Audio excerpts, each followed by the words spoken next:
નમસ્તે. આજે હું તમને ગીજુભાઈ બધેકાની વાર્તાનો વડલો પુસ્તકમાંથી મારી મનપસંદ વાર્તા કહીશ. મારી વાર્તાનું નામ છે ઠાગા ઠૈયા કરું છું. એક હતો કાગડો અને એક હતી કાબર. બંને વચ્ચે દોસ્તી થઈ. સમય વીત્યો તેમજ બંને પાકા મિત્ર બની ગયા. એક દિવસ કાગડ કાગડાને કહે, કાગડા ભાઈ ચાલો ને આપણે ખેતર ખેડીએ. દાણા સારા થાય તો આખું રસ ચણવા જવું ન પડે અને નિરાંતે ખાઈએ. કાગડાએ કહ્યું, બહુ સારું. બંને પોતાની ચાંચથી ખેતર ખેડવા લાગ્યા. થોડી જ વારમાં કાગડાભાઈની ચાંચ ભાંગી ગઈ એટલે કાગડાભાઈ લુહારને ત્યાં ચાંચ ઘડાવવા ગયા. પછી તો કાબરભાઈએ આખું ખેતર ખેડી નાખ્યું, પણ કાગડાભાઈ આવ્યા જ નહીં. કાગડાભાઈની દાનત ખોટી હતી.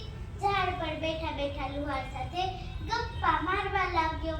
કાબર તો કાગડાની રાહ જોઈ થાકી ગઈ એટલે કાગડાભાઈને બોલાવવા ગઈ. જઈને કહે, કાગડાભાઈ ચાલો ને, ખેતર તો ખેડાઈ ગયું, હવે આપણે વાવીએ. કાગડાએ કહ્યું, ઠાગા ઠૈયા કરું છું, ચચુડી કરાવું છું. જાઓ કાબરબાઈ, કાલે વડલો આવું છું. કાબરબાઈ તો પાછી ગઈ. તેને સરસ મજાનો બાજરો વાવ્યો. થોડા દિવસોમાં બાજરો ઉગી ગયો એટલે નીંદવાનો વખત થયો. વળી કાબરબેન કાગડાભાઈને બોલાવવા ગઈ. જઈને કહે, કાગડાભાઈ ચાલો ને, બાજરો બહુ સારો ઉગ્યો છે, મોઢું નીંદીશું તો મને નુકસાન થશે. કાગડાએ ઝાડ પરથી જ કહ્યું, ઠાગા ઠૈયા કરું છું, ચચુડી કરાવું છું. જાઓ કાબરબાઈ, કાલે વડલો આવું છું.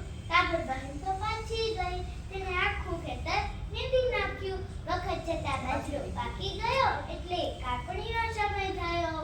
વળી કાબરબેન કાગડાભાઈને બોલાવવા ગઈ. જઈને કહે, કાગડાભાઈ ચાલો ને, કાપણીનો સમય થયો છે, મોઢું કાપીશું તો નુકસાન થશે. લુચ્ચા કાગડાએ કહ્યું, ઠાગા ઠૈયા કરું છું, ચચુડી કરાવું છું. જાઓ કાબરબાઈ, કાલે વડલો આવું છું.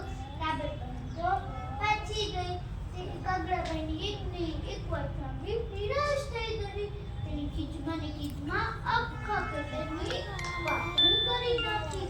બાજરાના ડુંડામાંથી બાજરો કાઢ્યો અને એક સાઈડ બાજરાનો ઢગલો કર્યો, બીજી સાઈડ ઢૂસાનો ઢગલો કર્યો. ઢૂસાના ઢગલા ઉપર થોડો બાજરો મૂકી કાબરબેન તો કાગડાભાઈને બોલાવવા ગઈ. જઈને કહે, કાગડાભાઈ હવે તો ચાલશો જ ને. મેં બે ભાગ તૈયાર રાખ્યા છે, જે તમને ગમે તે ભાગ તમારો.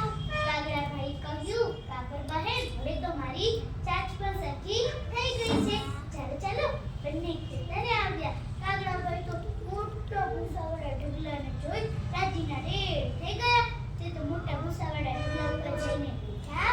જેવા કાગડાભાઈ બેઠા તેવો જ બાજરો સરસરવા લાગ્યો અને કાગડાભાઈના પગ અંદર ખૂંચી ગયા. કાગડાભાઈ તો બૂમો પાડવા લાગ્યા, કાબરબેન મને બચાવો. કાબરબેન તો ભલી અને ભોળી હતી. તેણે ઉડીને કાગડાભાઈને પકડી લીધા અને કહ્યું, કાગડાભાઈ ઉડો. તેમજ બંને સાથે ઉડ્યા. કાગડાભાઈના જીવમાં જીવ આવ્યો.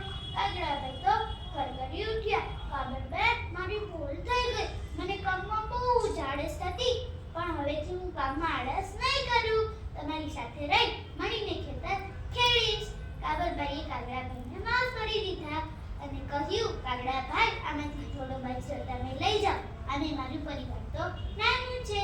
તેમજ કાગડાભાઈએ ઠાગા ઠૈયા કરવાનું પણ છોડી દીધું. જો બાળ મિત્રો, આમાંથી આપને મળે છે કે કામમાં કોઈ બી આળસ કરવી જોઈએ